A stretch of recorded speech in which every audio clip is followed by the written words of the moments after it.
Sino yun? Sino yun? Si Mimi.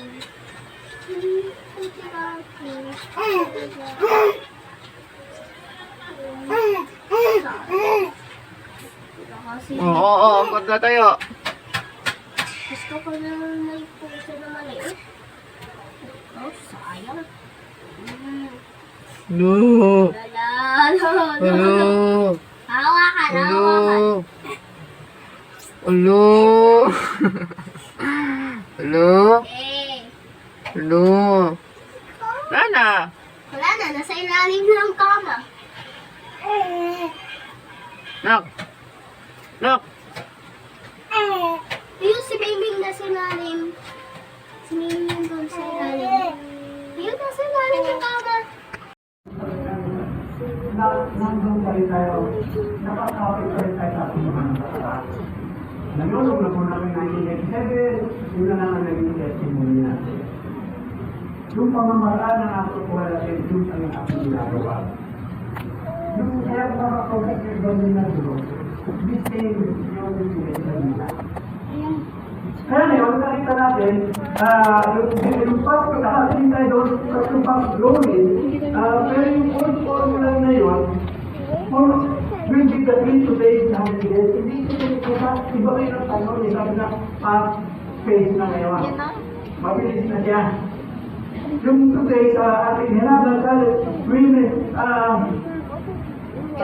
sometimes, ganun ka rin sarili, the more we understand his character, the more na tayo nag-pray, bigyan po natin ang kabilitahan niya, the more na i-intindihan natin kung sino si Lord, His love, His desires, sa ating buhay, nagbabaw ito nag-generate sa atin ng trust, at nalalaman natin ang tibok ng puso ni Lord, it becomes easier to hand over our worries to Him. Naging sabihin ngayon, nagbigay sa kanya yung ating worries. Kaya kung nililipat natin sa ibang panlalagay kasi yung first week at chapter 5, di ba? Sabi na, huwag ka sa akin yung pasay. Ako ay itinatag ko sa kanya lahat yung pasay sapagkat bigyan ko yung mamagkakit ko sa akin. Puno! Ayan, kasi meron sila doon. Wala ako eh. Wala ako! Parang ganyan mo eh. Ano kasi meron? Pwede! Naku, pwede. Bumubulok.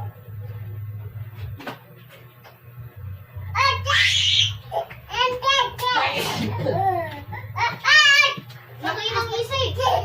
Ay, ito!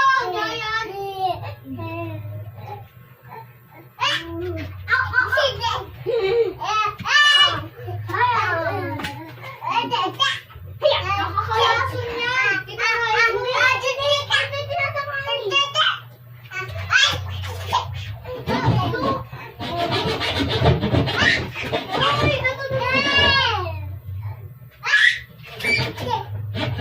Huwag mo patukin! Si Bibi si Bibi na magpapaputok. Ay, may Bibi yan! Pumutos na! Ah!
ha?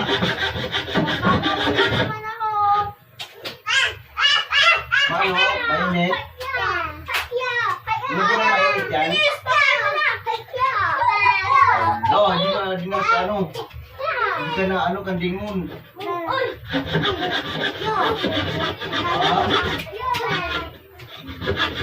Sus yan. Oink.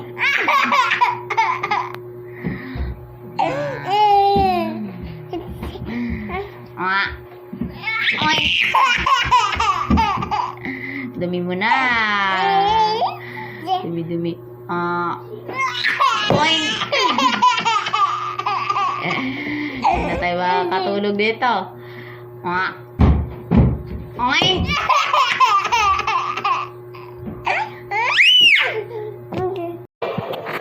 Bakit? Buksan niya yung kaldero. Kumakain siya ng kanin. Kain ka kanin? Ha? Ito? Kain kanin?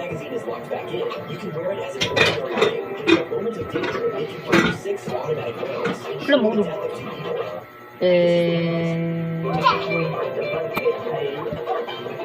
Gutom ikaw? Gutom ikaw? Gutom siya.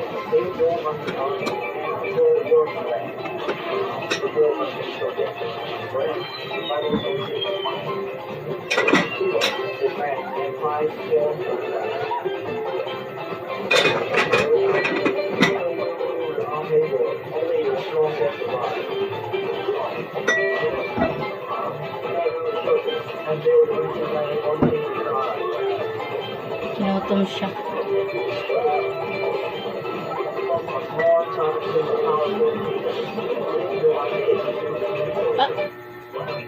On Christmas Eve, a man was caught trying to smuggle a snake in his pants at an airport. He was about to board a flight when security officers noticed a bulge in his trousers. Upon searching, they found a big teenage boy with stricter hidden in a small bag. The passenger was unable to provide the necessary documents, so the snake was confiscated and brought to a rescue center. As a result, the passenger faces a fine for attempting to smuggle the snake on his flight. On Christmas...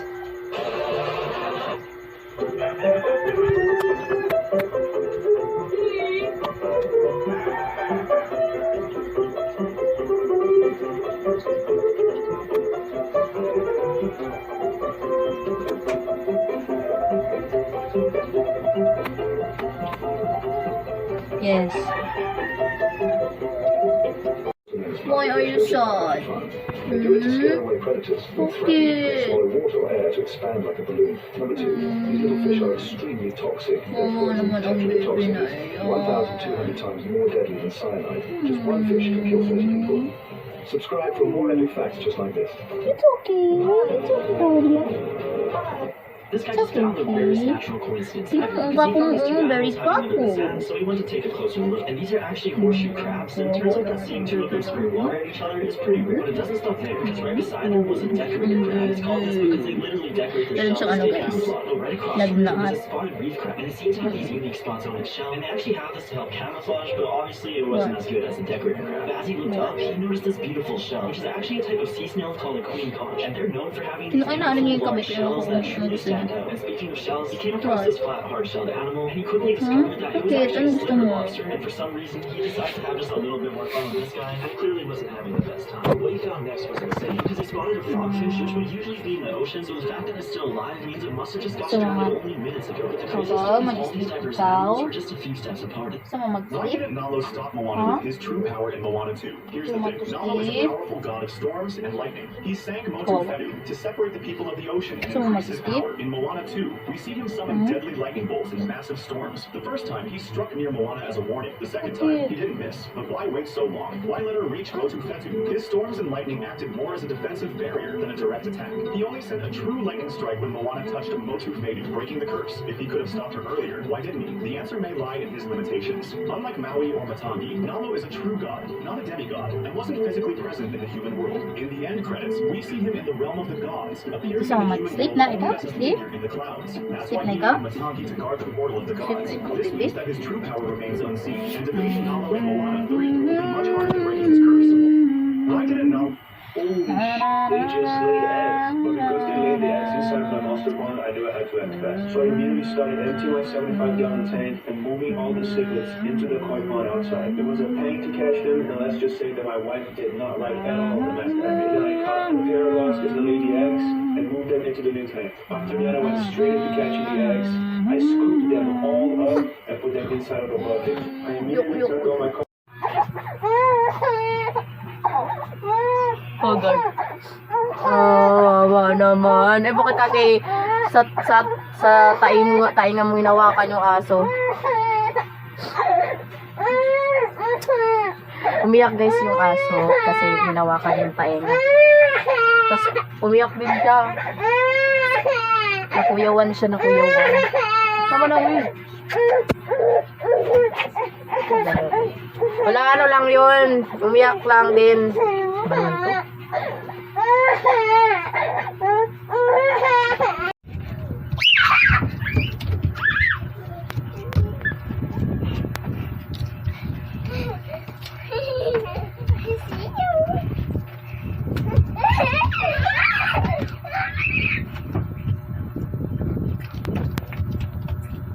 Nalaro-laro sila.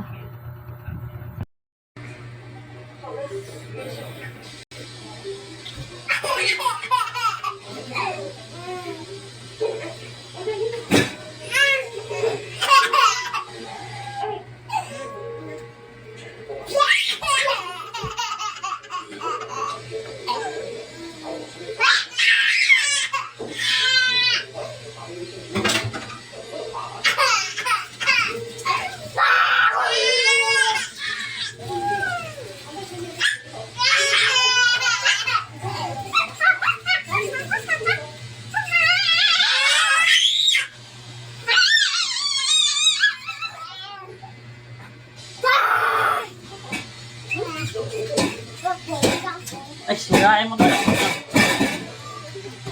La. Ano sa ate, o kanya, o. Psst, madulas ka, baba.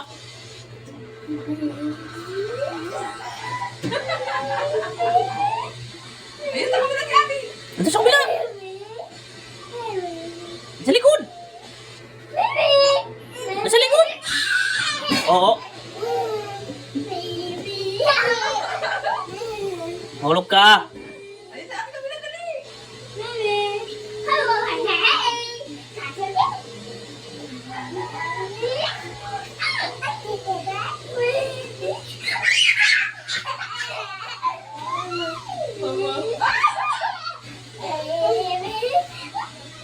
Hello.